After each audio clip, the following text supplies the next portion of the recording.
I had driven that stretch of highway 17 more times than I could count, and it had never felt like anything more than a quiet, empty road cutting through miles of forest and darkness. The kind of place where your headlights feel like the only thing keeping you connected to reality. But that night was different because from a moment I pulled onto the highway, something fell off, like the air itself was heavier, thicker, pressing against my chest in a way I couldn't explain. My name is Daniel Carter, and I had just left a late shift at a warehouse outside of town. It was close to midnight, and the road ahead stretched endlessly into darkness, illuminated only by my headlights and the occasional flicker of distant road signs. My phone had no signal out there, which was normal, but what wasn't normal was the silence. There were no other cars, no distant engines. Nothing except the hum of my tires against the asphalt and the faint static of the radio.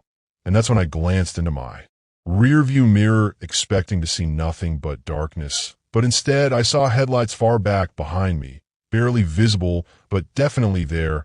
At first, I didn't think much of it, because it was just another late-night driver, but minutes passed, and those headlights never moved closer or farther away. They stayed at the exact same distance, like they were locked onto me, watching me. And that's when I turned off the radio to focus. But the silence somehow felt louder, heavier, and then I heard it, a faint tapping sound. At first I thought it was something loose in the car, maybe something rolling in the trunk, but the sound was too deliberate, too controlled. Tap, tap, tap, coming from somewhere behind me. My grip tightened on the steering wheel as I checked the rearview mirror again, but the back seat was empty, completely empty, and the moment I looked, the tapping stopped, which made it worse, because it felt like whatever it was didn't want to be seen. I tried to convince myself I was just tired, just imagining things, but then suddenly the headlights behind me disappeared, completely gone, like they had never existed. I blinked and looked again, but there was nothing there, just empty road and darkness. And that's when a cold chill ran down my spine, and I felt that heavy pressure again, like something was wrong, seriously wrong. I kept driving, trying to ignore it, but then my radio crackled to life on its own. At first it was just static, but then a voice broke through, low, distorted, barely human, whispering, "You shouldn't be here." My heart nearly stopped as I reached for the dial to turn it off, but it wouldn't budge. The voice grew clearer, closer, like it was inside my head. "Turn back," it said, and I slammed the radio off as hard as I could, and suddenly everything went silent again, my hands shaking, my breathing uneven, and for a moment I considered turning around. But there was nowhere to go. The road was narrow, surrounded by dense forest on both sides. So I kept driving, faster now, desperate to get out of there, and that's when I saw it ahead, a car parked on the side of the road with its hazard lights blinking slowly in the darkness. Relief hit me instantly, because it meant I wasn't alone anymore. I slowed down and pulled over behind it, stepping out into the cold night air, but the moment I did, I realized something was wrong again. The forest was completely silent. Not even the sound of insects or wind, just those blinking lights. I called out, "Hello," but my voice echoed strangely, and there was no response. I walked toward the car cautiously and noticed the driver's door was slightly open. Inside, the interior light flickered weakly, revealing an empty seat, but something in the back seat caught my attention, a shape barely visible. I stepped closer, my heart pounding, and slowly opened the back door, but there was no one there. Just an old jacket crumpled on the seat. And that's when I heard it again, tap, tap, tap. But this time it wasn't coming from the car. It was coming from behind me. I turned slowly, my heart racing, and that's when I saw it standing in the middle of the road, illuminated by my headlights, a tall, unnaturally thin figure with limbs hanging at impossible angles, its face completely hidden in darkness. I froze, unable to move, as it tilted its head slowly, like it was studying me. And then it took a step forward. That's when my body finally reacted, and I ran back to my car, slamming the door shut and locking it, my hands shaking uncontrollably as I started the engine and sped off, not daring to look back. But then I heard it again from inside the car, this time from the back seat, tap, tap, tap.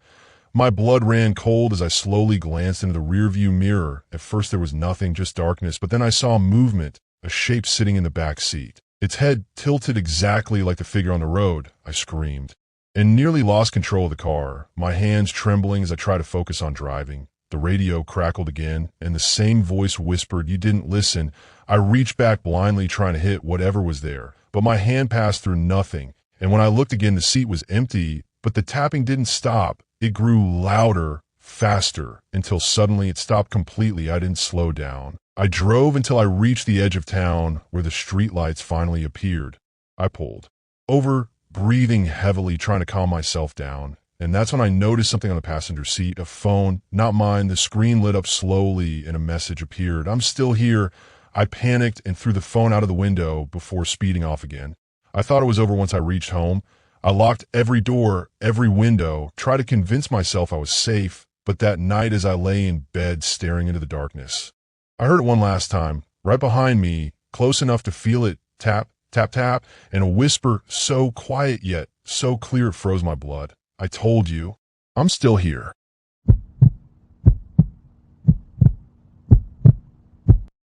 I had always hated driving long distances at night, but that evening I didn't have a choice because I had to make it to my sister's house in Ohio before morning, and the fastest route was an old stretch of highway that cut through miles of empty land. No towns, no gas stations, just darkness and road. My name is Ryan Mitchell, and I remember checking my GPS one last time before losing signal completely. The screen freezing as it displayed a single instruction: continue straight for 86 miles, which didn't bother me at first because I had driven similar roads before. But as the sun disappeared and the sky turned pitch black, something about that highway felt wrong, like it was too quiet, too empty, the kind of silence that makes you feel like you're being watched even when there's nothing there. My headlights cut through the darkness, revealing nothing but endless asphalt and occasional road signs that looked older than they should have been, worn down like they hadn't been replaced in years. And after about 20 minutes of driving, I noticed something strange ahead of me, a figure walking along the side of the road. At first, I thought it was just a stranded driver or someone who needed help. But as I got closer, I realized something wasn't right. The way he walked was off. His steps were too slow, too controlled, almost mechanical, like he was repeating the same motion over and over again. I slowed down, rolling down my window slightly as I passed him. "Hey, you need help?" I called out, but he didn't respond. He didn't even turn his head. He just kept walking, staring straight ahead into the darkness. I felt uneasy but kept driving, telling myself he was probably just ignoring me, maybe drunk or lost. But as I checked my rearview mirror, I felt my stomach drop because the man wasn't behind me anymore. The road was completely empty, like he had just vanished. I frowned, confused, but tried to shake it off, focusing on the road ahead. But then, about 5 minutes later, I saw him again, the same man, walking on the side of the road ahead of me, wearing the same dark jacket, moving in the exact same slow, mechanical way. My heart started pounding as I slowed down again, this time not saying anything, just watching him carefully as I passed. And again, he didn't react, didn't look at me, just kept walking. And once again, when I checked my mirror, he was gone, completely gone. And that's when I realized something was very wrong, because there was no way he could have gotten ahead of me again, not without running, and I would have seen that. I kept driving, my grip tightening on the steering wheel, trying to convince myself there was a logical explanation, but deep down I knew there wasn't. And then it happened again, this time even closer. The man appeared right in front of my car, walking along the edge of the road like he had always been there. I slammed on the brakes, my heart racing as I stared at him. And for the first time, something changed slowly, unnaturally. He turned his head toward me, his face pale, almost gray, his eyes completely hollow, like empty sockets, and his expression blank, lifeless. I froze, unable to move, as he stared directly at me. And then, without breaking eye contact, he stepped off the road and disappeared into the darkness. I didn't wait. I hit the gas and sped forward, my heart pounding in my chest, my mind racing, trying to make sense of what I had just seen. But the road ahead stretched endlessly, offering no answers, only more darkness. And then my radio crackled to life, the static loud and sharp, making me flinch. And through the noise, I heard a voice, low, distorted, almost whispering, "He's still walking." I slammed the radio off, breathing heavily, my hands shaking, but the words echoed in my mind, repeating over and over again, "He's still walking." I glanced at my GPS, hoping for some kind of reassurance. But the screen was glitching now, flickering between directions and a blank map. And then it suddenly changed, displaying a message I knew I hadn't typed: "Do not stop." My stomach tightened, fear creeping in as I realized something was controlling things around me, manipulating what I saw, what I heard. And then I saw him again, but this time he wasn't on the side of the road. He was standing in the middle of it, directly in my path. I slammed on the brakes, tires screeching, the car coming to a violent stop just a few feet away from him. He stood there completely still, staring at me with those hollow eyes. And for a moment, everything was silent. No wind, no sound, nothing but the two of us on that empty highway. And then he started walking toward me, slowly, deliberately, his movements stiff and unnatural, like something wearing a human body but not understanding how it worked. Panic surged through me, and I locked the doors, my breath coming in short bursts as he approached the car step by step, until he was right in front of my hood. And then he placed his hand on the windshield, his fingers long and thin, pressing against the glass, leaving behind a dark, smudged mark. I couldn't move, couldn't think as he leaned closer, his face inches from the glass. And I realized something horrifying. His reflection didn't match his movements. It lagged behind, like it was delayed, like it was something separate from him. And then his mouth opened slowly, unnaturally wide. And a voice came out, not from him, but from inside the car, right behind me, whispering he never left. I screamed and turned around, but there was no one there, and when I looked back, the man was gone, completely gone. I didn't hesitate this time. I hit the gas and drove as fast as I could, my heart pounding, my mind racing, desperate to get off that road. But no matter how far I drove, the highway never seemed to end. The same signs repeating, the same curves appearing over and over again, like I was stuck in a loop. And then I saw something ahead that made my blood run cold. It was my own car, parked on the side of the road. Hazard lights blinking, I slowed down, confusion and fear mixing together, because that was impossible. I was inside my car, driving it. And yet there was identical in every way, and standing beside it was the man, staring directly at me. And then I realized the most terrifying part. The car on the side of the road wasn't empty. There was someone inside, sitting in the driver's seat. And as I got closer, I saw my face, staring back at me with hollow eyes, unmoving, lifeless. I slammed on the brakes, my entire body shaking, unable to process what I was seeing. And then the man stepped closer to that version of me, placing his hand on its shoulder. And in that moment, I understood the road didn't just trap people, it replaced them, it took them. And whatever I was seeing wasn't just a warning. It was my future. And then suddenly, everything went dark, my headlights flickered, the engine stalled. And when the lights came back on, the road was empty again, no second car, no man. Nothing, just silence. I didn't stop driving after that. I didn't slow down. I just kept going until I finally saw the first sign of civilization, a gas station glowing faintly in the distance. I pulled in, my hand shaking as I stepped out of the car, trying to convince myself it was over. But as I closed the door, I noticed something on the windshield, a dark handprint, exactly where the man had touched it.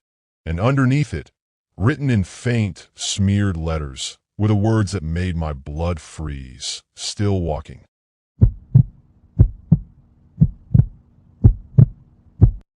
I remember the exact moment I realized something was wrong, because it was the moment the exit sign appeared where it shouldn't have been. My name is Kevin Brooks, and I had been driving for nearly 4 hours straight on Interstate 81, heading back home after visiting a friend in another state. It was late, somewhere around 1:30 in the morning, and the road was almost completely empty, just the occasional truck passing by in the opposite direction.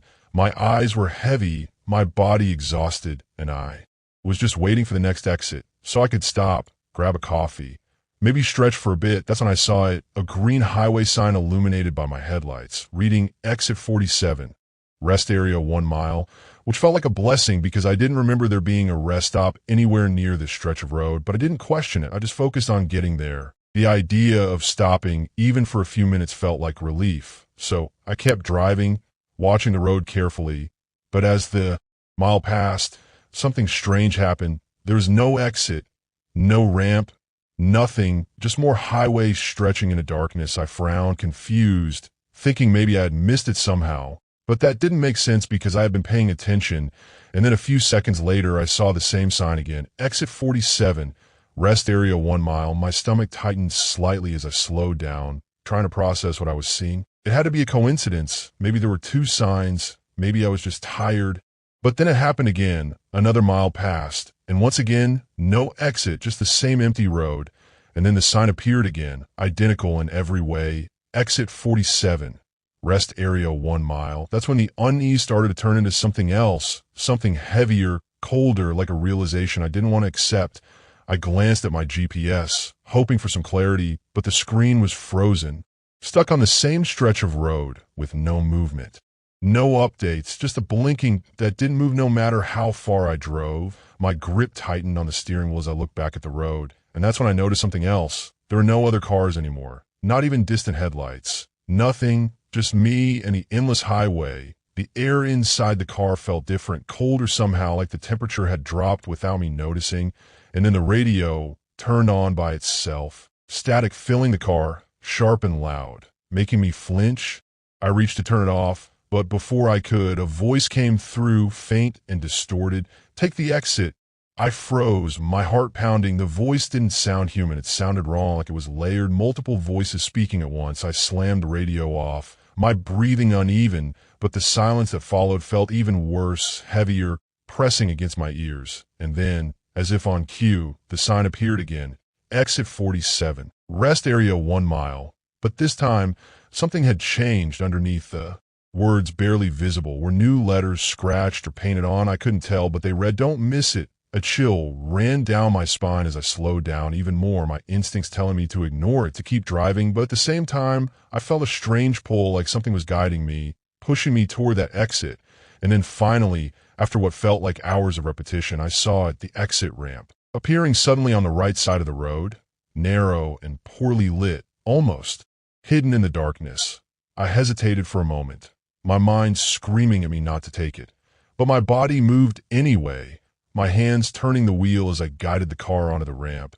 And the moment I did, everything changed. The highway behind me disappeared into darkness, like it had never existed, and the road ahead became something else entirely. The pavement cracked and uneven, the lights non-existent, surrounded by dense trees that seemed to lean inward. Closing on the road, I slowed down, my heart racing, realizing this wasn't a normal rest area. There were no signs, no buildings, nothing but a narrow road leading deeper into the forest. And then I saw it, a small clearing ahead, with a single structure in the center, a building that looked like an old gas station or rest stop, but abandoned, decayed, like it hadn't been used in years. I stopped the car, my engine idling as I stared at it, every instinct telling me to leave, but something kept me there, something pulling me forward. I stepped out of the car slowly, the cold air hitting me instantly, the silence overwhelming, no wind, no insects, nothing, just stillness. I took a few steps toward the building, my shoes crunching on gravel that sounded too loud in the quiet. And that's when I noticed the cars parked around the clearing, old, rusted, covered in dust, some with broken windows, others completely intact, but clearly abandoned. My heart pounded as I realized they weren't random. They were positioned in a circle around the building, like they had been placed there deliberately. I moved closer, my breath visible in the cold air, and then I saw something inside one of the cars, a figure sitting in the driver's seat, completely still. My stomach dropped as I approached, my steps slow and cautious. And when I looked through the window, I felt my entire body go cold. It was a person, or at least it looked like one, but their skin was pale, almost gray there. Eyes hollow, staring straight ahead, unmoving like a corpse that hadn't decayed. I stumbled back, my heart racing, and that's when I heard it, a sound coming from the building, a faint whisper, low and constant, like multiple voices speaking at once. I turned toward it, fear gripping me, but I couldn't stop myself from moving closer, step by step, drawn in by something I couldn't understand. And as I reached the door, I noticed words carved into the wood, deep and uneven. "You took the exit." My hand trembled as I pushed the door open, the hinges creaking loudly, revealing darkness inside, thick and suffocating. I stepped in slowly, my eyes adjusting to the dim light, and what I saw made my blood run cold. The room was filled with people, or what used to be people, standing motionless, facing the walls, their bodies stiff, their heads tilted slightly like they were listening to something. And then slowly, one of them turned its head toward me, its eyes hollow, its expression empty, and in a voice that sounded like it hadn't been used in years, it whispered, "You shouldn't have taken it." Panic surged through me, and I turned to run, but the door was gone, replaced by a solid wall, the whispers growing louder, surrounding me, pressing into my mind, "Stay, stay, stay." I backed away, my heart pounding, looking for any way out, but the room seemed to stretch, the walls moving farther away. The figures slowly turning toward me one by one, their hollow eyes locking onto mine, and then I saw something that made everything worse. In the far corner of the room, there was a mirror, and in it I could see myself, but something was wrong. My reflection wasn't moving the same way I was. It lagged behind just slightly, and then it smiled at the slow, unnatural smile that I wasn't making. I froze, terror flooding my body as the reflection stepped forward, moving independently, reaching toward me from inside the mirror.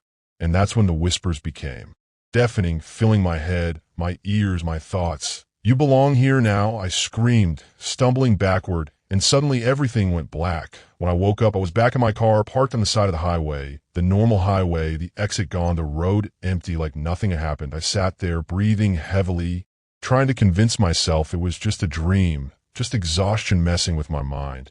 And then I noticed something that made my blood freeze. My GPS was working again, but instead of showing my route, it displayed a single message, blinking on the screen, exit 47 to 1 mile. And as I looked up slowly at the road ahead, I saw the sign again, waiting for me.